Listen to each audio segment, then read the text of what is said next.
તો અમદાવાદની તમામ શાળાઓમાં આવતીકાલે રજા જાહેર છે। ભારે વરસાદ અને પાણી ભરાવાને પગલે રજાની જાહેરાત કરવામાં આવી। વિદ્યાર્થીઓની સલામતીને ધ્યાનમાં રાખી આ નિર્ણય લેવામાં આવ્યો।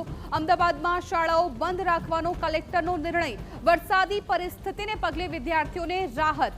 તો મહત્વપૂર્ણ છે કે આજે પણ જે પ્રકારે શાળા કોલેજમાં રજા રાખવામાં આવી હતી અને અત્યારની પરિસ્થિતિને જોતા અને જે પ્રકારે હજુ પણ અમદાવાદમાં વરસાદી એલર્ટ આપવામાં આવ્યું છે એ વચ્ચે હવે વધુ એક દિવસ એટલે કે આવતીકાલે શાળાઓમાં વિદ્યાર્થીઓને રજા રહેશે। અમદાવાદમાં શાળાઓ બંધ રાખવાનો કલેક્ટરે નિર્ણય કર્યો છે કેમ કે વિદ્યાર્થીઓની સલામતીને લઈને આ નિર્ણય લેવામાં આવ્યો છે। અત્યારે અમદાવાદના 79 એવા રસ્તાઓ છે કે જ્યાં હજુ પણ વરસાદી પાણીનો નિકાલ નથી આવ્યો અને આવતીકાલે જો બાળકોને સ્કૂલે જવું છે તો ચોક્કસપણે વાલીઓને અને બાળકોને હેરાનગતિ થશે, રસ્તા પરથી પસાર થવું મુશ્કેલ બની જશે અને એ જ માટે હવે આવતીકાલે રજા રાખવામાં આવી છે। શાળામાં તમામ શાળાઓ અમદાવાદમાં આવતીકાલે બંધ રહેશે।